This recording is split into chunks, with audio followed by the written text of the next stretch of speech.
to you right up front that during the course of the week, there's going to be a few times, I think we're going to have some times that are going to be a lot of fun, but there's going to be a few times that are going to be pretty heavy, and I already know that.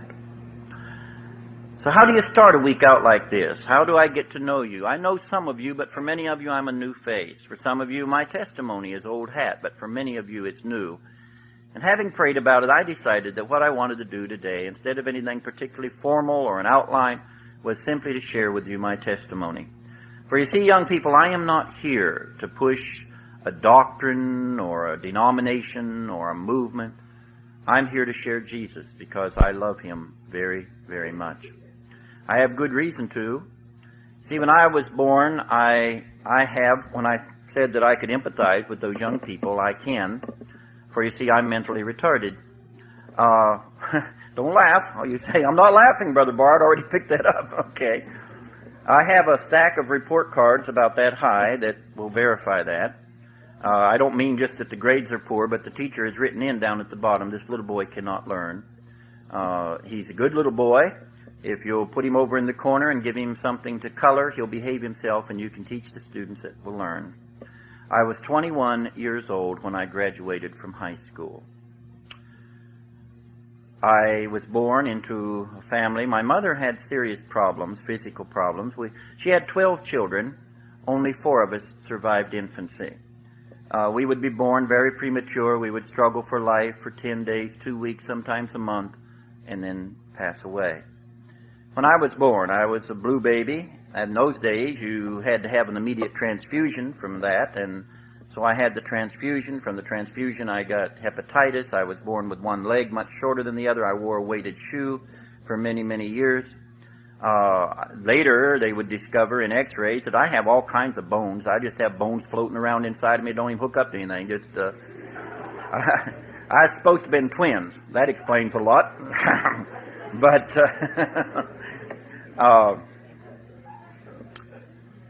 But also when we started off to school, it was discovered that I have dyslexia. Now, maybe you know what dyslexia is. It's not an IQ problem, but it is a perceptual problem. And it makes it very difficult, depending on how severe your case is. It can be impossible for you to learn such simple things as your ABCs. In fact, when I taught here all these years, I don't know if you still do it, but make them let you do it if they don't. Once a year, the students put on a skit in which they imitated their teachers. And whoever up here was imitating Mr. Barr would invariably come in with a pillow stuck in their shirt. I don't know what that was all about. But then, and they would reach in their pocket and pull out maybe in their case, a little stuffed animal, because I was famous for coming to school here with a bird or an armadillo or a squirrel or a black snake or something in my pocket and sharing it with the young people. In fact, I one time brought in not a mongoose, a vanilla, was a ferret. There we go. And put on a little demonstration up here on this very platform with my ferret and a bird. I'll tell you about that maybe later this week. But it was bloody. Okay.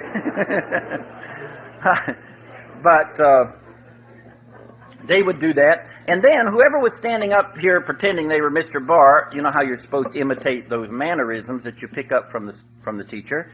Well, whoever imitated me would imitate a mannerism that I apparently have, in which I, from time to time, slide my sleeves up and down. Finally, one day, a student came to me and said, Mr. Barr, why do you do that? And so I told him. You see, having the problems that I have, when I went off to school and I discovered I couldn't learn like the other students did, I just kind of retreated into a fantasy world. For one thing, I developed a serious speech impediment from the emotional trauma of being different. I eventually reached the point that I could hardly communicate at all. Stammered and stuttered horribly. And students just make fun of you. Shouldn't happen in a Christian school, by the way, young people. But I didn't go to a Christian school. And the students would make fun of you because you couldn't speak and because you couldn't learn. And even adults feel a little awkward around a little boy who can't learn and can't speak. And as a consequence, I developed serious emotional problems. I reached the point that I hated people with a passion. All people.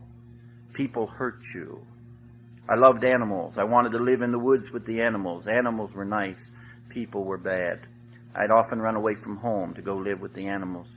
I was headed for the bug house, no question about it.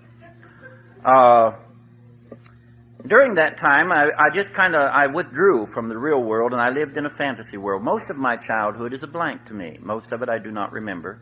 I have lived in every state in the United States except Alaska.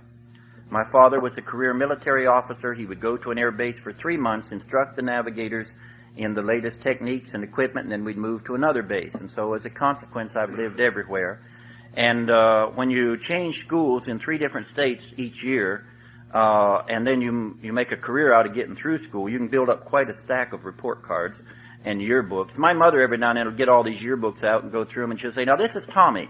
Tommy was your friend when you lived in Waco, Texas. You remember Tommy? No, I don't remember Tommy. Oh, Tommy was your best friend. I don't remember any of this stuff. I just kind of lived in a fantasy world. We were living in Puerto Rico, in fact. I would have been about 8 years old, and we had a television, and on that television they had Batman even back then. And you know, Batman dressed up like a bat, flew all over the place, and so I found my father's oxygen mask that he plugged into the oxygen supply in the airplane, and so I put that on and tied a towel around my neck, and I became Elephant Man. And I would fly around the yard, Elephant Man.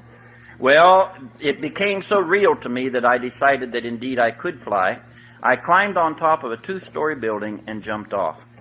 And I discovered that I indeed was Elephant Man, that I flew very much like an elephant. And so down I came and landed in a cement bucket and shattered my right arm. I don't mean broke it, I mean shattered it like a piece of glass, 100 pieces. They flew me across the island to San Juan, Puerto Rico, where a doctor kept me for several months in the hospital, and he went back in, repeated surgeries, and put my elbow back together piece by piece. As a consequence, I have a lovely scar on my right arm. And I know just as a matter of fact that it is my right arm that has the scar. Well, every now and then I'd be up teaching school, and I'd suddenly realize that I do not know a B from a D from a P, and I do not know my right arm from my left. You can always spot the dyslexic kids in the class. You go in and say, everybody raise your right arm. They go, oh, okay. Well, it's a little embarrassing if you're the teacher and suddenly you don't know which is right and which is left. And so I thought nobody'd notice, but I've developed a mannerism just every now and then of slide my sleeves up until I catch the sight of that scar, and then I know which is my right arm again, because I know that it's my right arm that I broke. So the kids always had a good time off of that. Had a lot of problems, but far more important and far more vicious than the problem of dyslexia was the simple fact that we did not know Christ. I was saved the first time I ever darkened the door of a church in my entire life. You know, it's been my privilege to be a missionary on a number of fields, do some mission work on a number of fields. I hardly qualify for being a missionary, but have done short-term work. And I have never met what we would call a heathen who knew less about Jesus than we knew. Some people think I'm exaggerating when I tell them that we lived in the United States and we did not know that there were different denominations. We didn't know that there were Methodist and Baptist and Holiness. We didn't know that.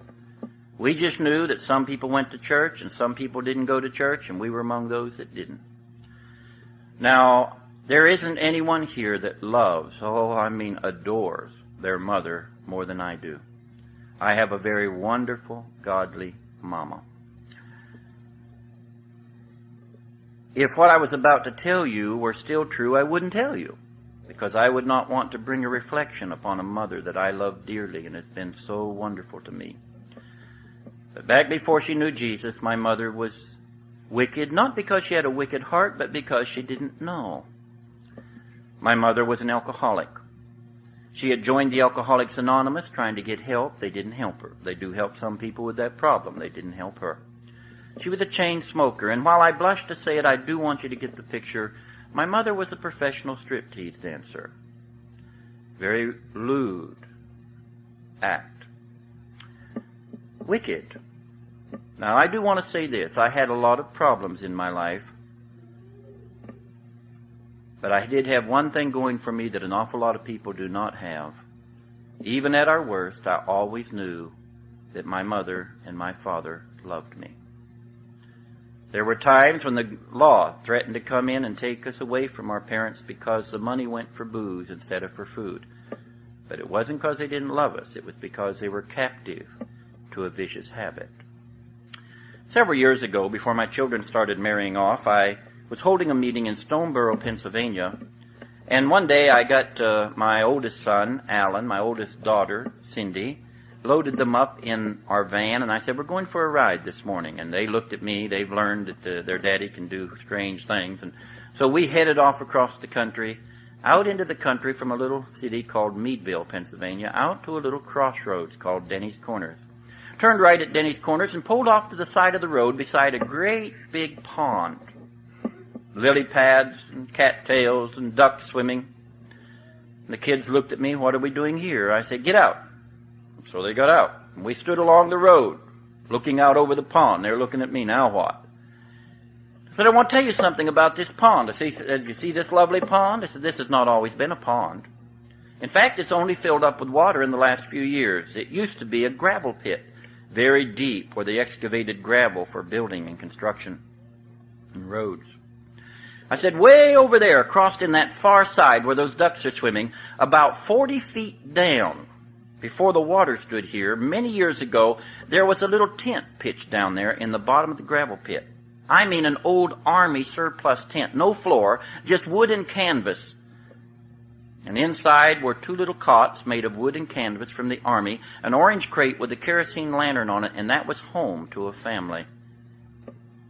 Said it was very, very tough times for everybody, but it wasn't that tough. And I can remember the many times when people would stop up here on this road and point down into the gravel pit and laugh at the poor white trash that lived in the gravel pit. I said, children, that is the first home that I ever remember in my life. In the Pennsylvania wintertime, when water would run in under the tent and freeze solid, this was my home. I would like to read for you as my testimony, Psalms 40, verse 2.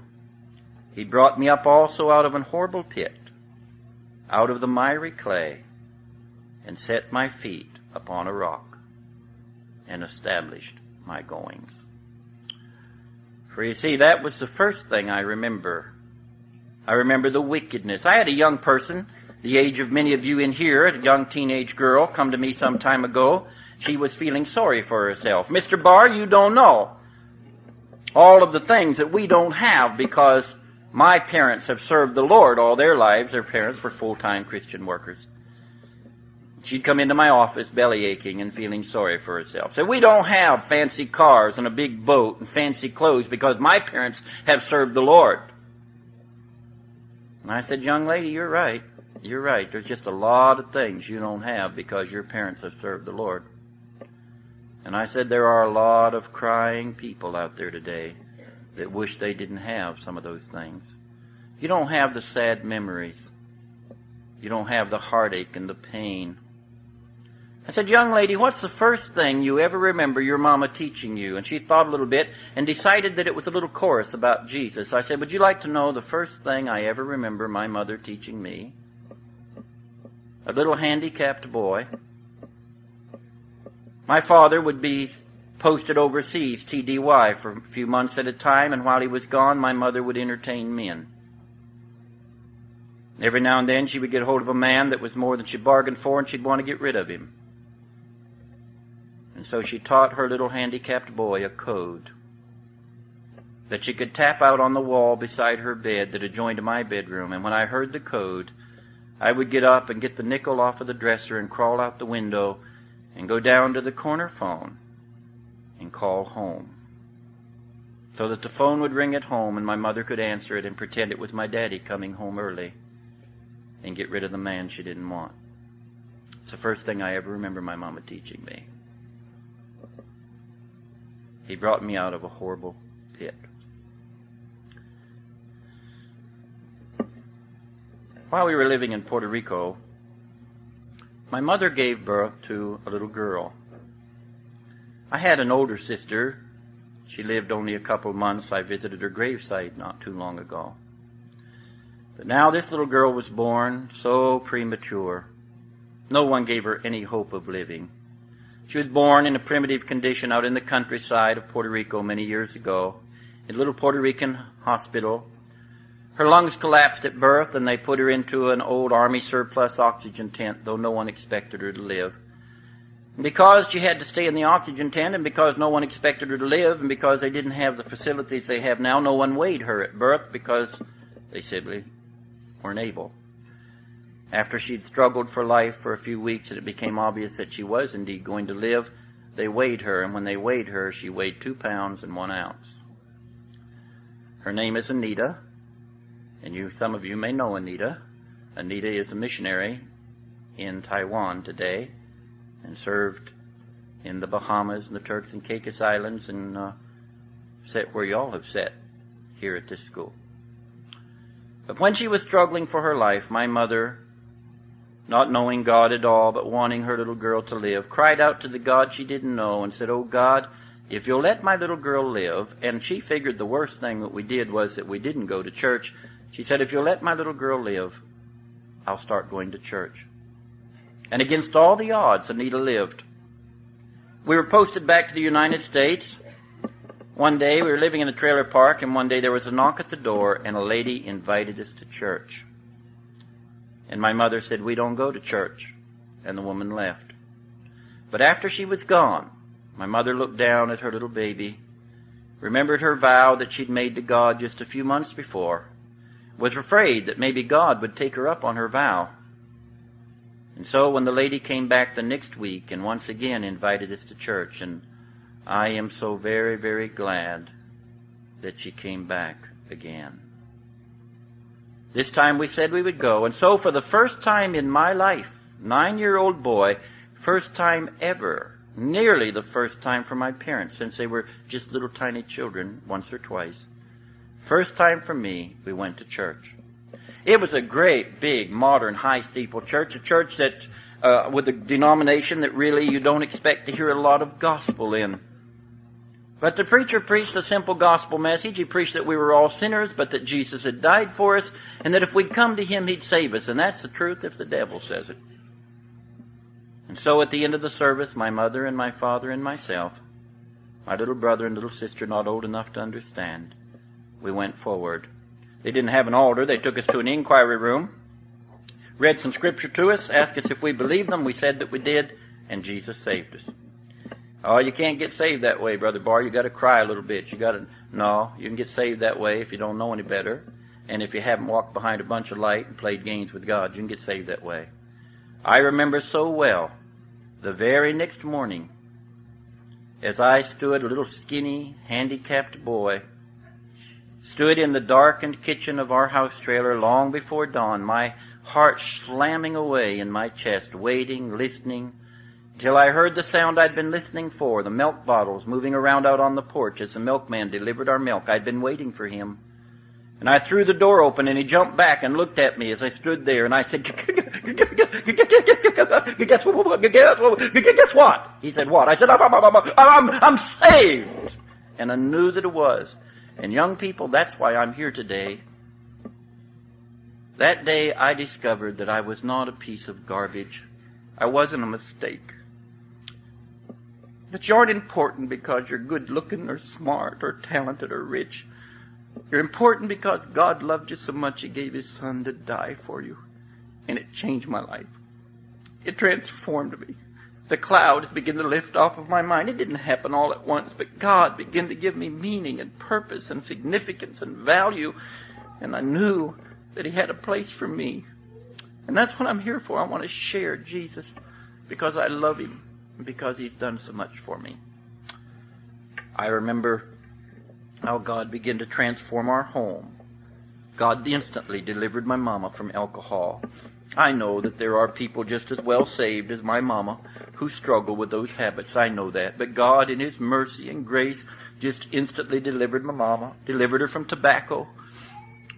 She quit her job. Later that week, the preacher came by to see these people who had signed a card.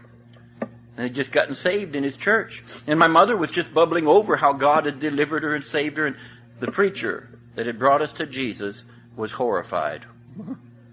He said, "Mrs. Barr," said, "the devil will make a fanatic out of you." He said, "I drink liquor. I smoke cigarettes." He said, now when he heard what her job was, even he agreed she should quit. But he said, you do know that has nothing to do with your salvation. Said, now that you're a Christian, you could be on the stage performing your act and Jesus come back and you'd go right on to heaven. People, I'd never been to church in my life. We didn't know anything, but God the Holy Ghost will teach you some things if you'll listen to Him. We knew better than that. And God began to work in our lives. Overnight, our home went from hell to heaven. I'm glad for you young people that have Christian homes. I'm going to think that in a situation like this, it would be the majority of you. It's wonderful, marvelous benefit. But oh, it's so easy to take it for granted. I know both sides. And oh, I'll tell you, it is no wonder that I love Jesus. We're going to talk this week about some of those very things. About your parents. About their needs, and not just yours. But my mom and daddy became saints, and I loved them. And my life transformed and changed. I remember I went through those years of dating. In fact, when I was courting the woman who's now my wife, my daddy had a 55 Packard Patrician. And I would drive out there to the country, to the farm where my wife lived, and that great big Packard. Any of you know Tim LeBeau? You know the singer, Tim LeBeau? How many of you know Tim? A couple years ago, Tim and my son Philip back there, and I'm so glad to have him in here with us today, and myself, we went to Florida and picked that very 55 Packard up and brought it back home. I'll have to tell you that story one of these days. That was an interesting trip. I won't tell it while my boy's in here, though. He's glaring at me. So I won't tell you about him floating around with all his clothes on in the swimming pool. I love you, buddy. I need 2 or 3 big guys that'll volunteer to escort me out of here after the service where you won't beat me up. All right. You know, when I finally got out of high school, here's the thing, young people. This is why I believe in Christian education. I've given most of my adult life to Christian education. This is why I'm thrilled to be here with you. Because, you see, after I got out of high school at the age of 21, I told somebody one time, I said, I was going to go on to the 5th grade, but I got drafted. But it wasn't really quite that bad. But when I finally got out of high school at the age of 21, I was through with school. I just felt glad to ever just get out of high school. I never intended to go back to school. I guarantee you that. But I eventually married, and I was working as, in fact, I won't tell. I was just working. And God began to put His thumb in my back, as it were, that He wanted me to go back to college. I said, God, I don't want to go back to school. I was good to get out of high school. But He kept pressing, and so finally I realized that I would indeed grieve Him if I did not obey. And so and one thing I told Him, I said, Lord, because I felt like He wanted me to go to a secular college in the area and major in the life sciences, because I've always, I think from those days of hurt, but I've always loved living things. And so I said, Lord, if I go back and major in the life sciences, they're going to teach me evolution. And there must be a lot of good evidence for it because everybody believes it.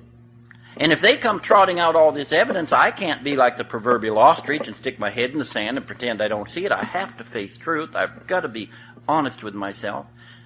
And if they convince me that evolution is true, my world will fall apart, because I've built my life on the conviction that the Bible is the inspired, inerrant, authoritative Word of God. Now, do you see what I was really saying? I didn't even realize it, but I was really saying I had doubts about the Bible, whether it could stand up to it or not. But I eventually realized God indeed intended me to go, and that I would miss His will if I didn't. And so I went back and enrolled in college. It was interesting. They had this big, long place with a little question up there on the application. Said, if you've been out of school for more than a year, what have you been doing in the meantime? I'd been out a long time. I guess they wanted an essay. I put growing up. And they accepted it. So back I went to school. So I remember I was in my first biology class, just a general biology class. Now I would have this same professor over the years for botany, for biochemistry, for anatomy, just a number of subjects, but this was just a general biology class. And I felt like a speckled bird to begin with because I was older than all the other students that were in there. And I was sitting there in the class, and the professor came out, and he just kind of opened this general biology text up and opened it to the introduction chapter, and he began to share with us just general introduction evidences for evolution. And I sit there and I listen to this evolutionary, humanistic, atheistic approach to things. And he began to pull down charts. He pulled down a chart over here. You know, it was the embryonic development of things. You know how the embryos develop. Had the stages in the development of the embryo of a fish and of a chicken and of a monkey and of a horse and of a man. And it pointed out the similarities. He said, you'll notice, for example, that all of these things, including you, begin life as one cell floating in a watery environment. That's because in your ancient ancestry, you were one cell floating around in the primordial sea. He said, down here, you'll notice that the human embryo has gill slits. And that's because you share an ancestry with the osteoichthyes, the bony fishes. He said, down here, you'll notice that the human embryo has a tail. And that's because you share a common ancestry with the apes. Now, that's stupid in the very face of it. Apes don't have tails. Monkeys have tails, but not apes. Then he went over and he pulled down, one of these charts of the different strata, and the reconstruction of the fossils from several layers, the camel and the horse, way down at the bottom, the little Eohippus dawn horse, and way up at the top, the modern Equus.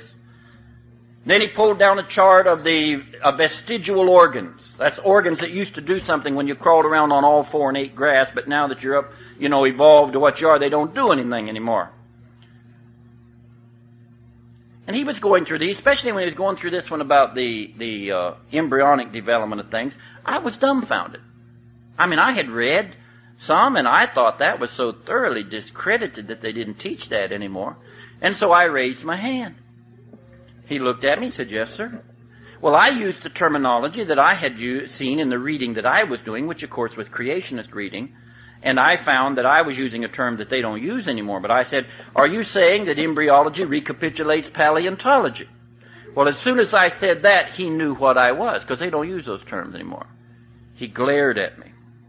He came around and he sat down on the front of his desk and he just stared at me. And I could feel my ears turning red, and all the other students were staring at me. And finally he said, you're a creationist, aren't you? And I said, yes, sir. And he said, I don't know anything to call you but ignorant.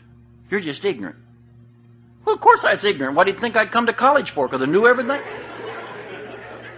We're all ignorant, just in different areas. You don't think I'm ignorant, ask me to bake a cake. You'll find out in a hurry how ignorant I am. But I knew that what the guy was actually telling those other students was that anyone who believed the Bible was ignorant. And so I went home, and I got down before God, and I said, God, I tried to tell you, and you wouldn't listen to me. You wouldn't pay a lick of attention. And now just exactly what I told you is going to happen. And I said, the guy called me ignorant. He doesn't know. He hadn't seen my record. I'm not ignorant. I'm mentally retarded. I got a stack of reports. I'm worse than ignorant. And I said, here I am in this class, and all these students looking on, and now they know I'm a creationist. And he's done told them I'm an ignoramus, and they're going to discover I'm worse off than that. But you told me to go back. And I've done this to the very best of my knowledge at your bidding. And I'm in it now. And I already know that the best I can do is not going to be good enough. When I do everything I can do, it's not, you know my problems, you know my condition. And I said, Lord, I'm not asking you to drill a hole and pour in anything, because let me tell you right now, young people, he won't do it. But I said, Lord, if I do the best I can, if I study as hard as I can, even though I know it won't be good enough, would you somehow, for your honor and glory, would you come as I do my best, would you come and make up the difference and help me to demonstrate to these students and this professor that you do not have to be an ignoramus to believe the Bible. And I worked hard. I worked real hard. Year after year I worked hard. And God helped me. And young people, I say this, God knows my heart. I say this for His honor and glory. When I had taken my last exam under that professor, I walked out of the class, and he followed me out into the hall. He kind of wanted to apologize, and he wasn't quite man enough to really do the job right. But he said, Mr. Barr, he said, I want you to know, you and I don't agree on a lot. That was an understatement. We'd had a running debate going for 4 years. He said, but I do want you to know, we're glad to have people like you in our school. And he said, I just thought you might like to know that you have the highest grade point average of any student I have ever taught. And I said, thank you, Jesus. You do not have to be an ignoramus to believe the Bible. And I know when you're hearing a Christian, that kind of a philosophy. So this coming week, I want to share things that I think will help us. I want you to get to know my heart, and I want to know yours. And I trust that you'll come even now with the purpose in your heart. I am going to come with my cup turned up. Now hear me as we close. That doesn't mean that you're going to agree with everything I say this week. Do you hear me? You may hear me say something that you don't agree with. That's fine. You may be right and me wrong. I'm not God. All I ask for and all I think any preacher has a right to is a fair hearing. But I think that anyone is playing the fool who doesn't come with an open heart and weigh what's said against the Bible and truth.